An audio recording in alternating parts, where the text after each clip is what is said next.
کائنات کی تخلیق کا باعث عشق ہی ہے۔ عشق نے روز ازل سے لے کر آج تک ہر زمانے میں اپنے رنگ دکھائے۔ کہیں ابراہیم علیہ السلام نے بیٹے کی گردن پہ چھری پھیری، اور کہیں آپ علیہ السلام کو آگ میں پھینکا گیا، اور کہیں ایک چھوٹا سا پرندہ اپنی چونچ میں پانی لے کر اس آگ کو بجھانے نکلتا ہے۔ کہیں زکریا علیہ السلام کو آرے سے چیرا گیا تو انہوں نے اف تک نہ کی۔ کہیں یوسف علیہ السلام کو مصر کے بازار میں فروخت کیا گیا۔ یہ سب عشق کی ہی مثالیں ہیں۔ کہیں نبی علیہ السلام نے محبت میں دیدار مانگا تو وہ محبت عشق کی تاب نہ لا سکا۔ موسیٰ علیہ السلام کا سمندر کے سامنے کھڑے ہو کر اپنے رب سے فریاد کرنا کہ وہ راستے بنائے، یہ بھی عشق تھا۔ وہ بھی عشق تھا کہ نبی علیہ السلام کو بتایا گیا کہ عورت بانجھ ہے، لیکن ایک فقیر نے روٹی کھا کر دعا دی تو عورت صاحب اولاد ہو گئی۔ بنا تصدیق کے رسول پاک صلی اللہ علیہ وسلم کی ہر بات پہ یقین کر لینا بھی عشق تھا، اور بنا ظاہری آنکھ سے دیکھے نبی کا قرب پا لینا بھی عشق کی عظیم مثالوں میں سے ایک تھا۔ وہ بھی عشق تھا کہ جب بتایا جائے کہ تمہارا دوست محمد کہتا ہے اس نے رب کو دیکھا ہے، تو بغیر توقف کے فرمایا صدقتا، کہ سچ کہتے ہیں محمد۔ عشق ایسا بھی تھا کہ جس کی صداقت کی گواہی رب نے آسمانوں سے بھیج دی۔ ایک متعش نابینا بچے کی ماں روزہ رسول پہ دعا کرتی ہے کہ اگر اس کی بینائی لوٹ آئے تو اسے دین کے لیے وقف کر دوں گی۔ بینائی لوٹ آنے پر اس بچے کا بڑے ہو کر احادیث سے مرتب کرنا بھی عشق تھا۔ شاہ منظور کا سولی پہ چڑھنا اور جامی کا اپنی کوہنیوں کے بل مدینے کی جانب سفر بھی عشق تھا۔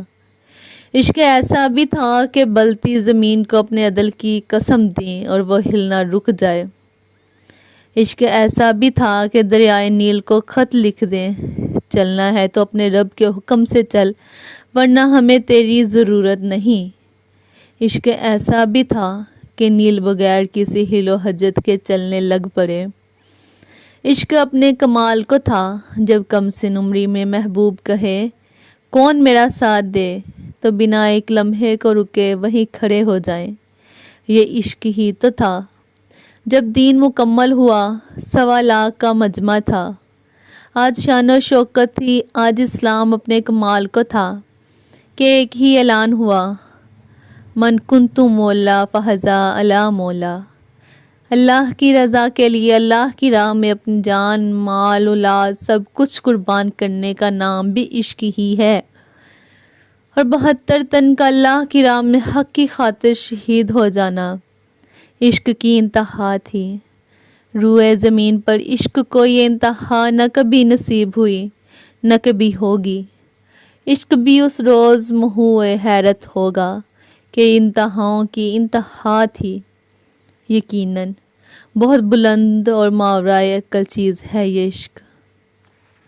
وارث شاہ نے فرمایا کہ اے کم میں سراں تو لنگیاں دا، یعنی ہر بندے کے بس کی بات نہیں ہے یہ عشق۔ سلطان باہو نے بجا فرمایا کہ جس منزل نو عشق پہنچاوے ایمان نو خبر نہ کوئی، یعنی عشق جہاں پہنچا دیتا ہے وہاں عقل کی رسائی نہیں اور ایمان کو اس مقام کی خبر نہیں ہوتی۔ پھر عشق کرنے والے یعنی ایک عاشق کا مرتبہ بھی بہت بلند ہے، جیسا کہ فرمایا گوس کتب سے ارے ارے تے عاشق جان اگیڑے ہو، تے جس منزل نو عشق پہنچاوے اوتھے گوس نہ پوندے پھیرے ہو، یعنی کوئی گوس یا کتب ایک عاشق کی مرتبے کو نہیں پہنچ سکتا۔ اگر عاشق کا مرتبہ اتنا عالی شان ہے تو یقیناً عشق اس سے بھی بلند و بالا چیز کا نام ہے۔ پھر یہ عشق کیا چیز ہے؟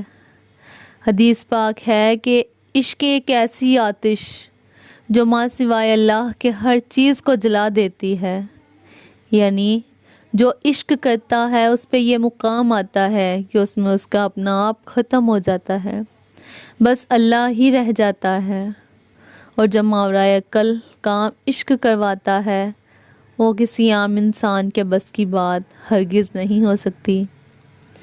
حدیث پڑھ کر یہی بات ثابت ہوئی کہ جب عشق ہو جائے تو پھر بس مالک ہی بچتا ہے، اور یقیناً ایسے کام جن کو عقل تسلیم نہیں کرتی، انسانی فہم سے بالاتر ہیں، یہ کام مالک ہی کروا سکتا ہے۔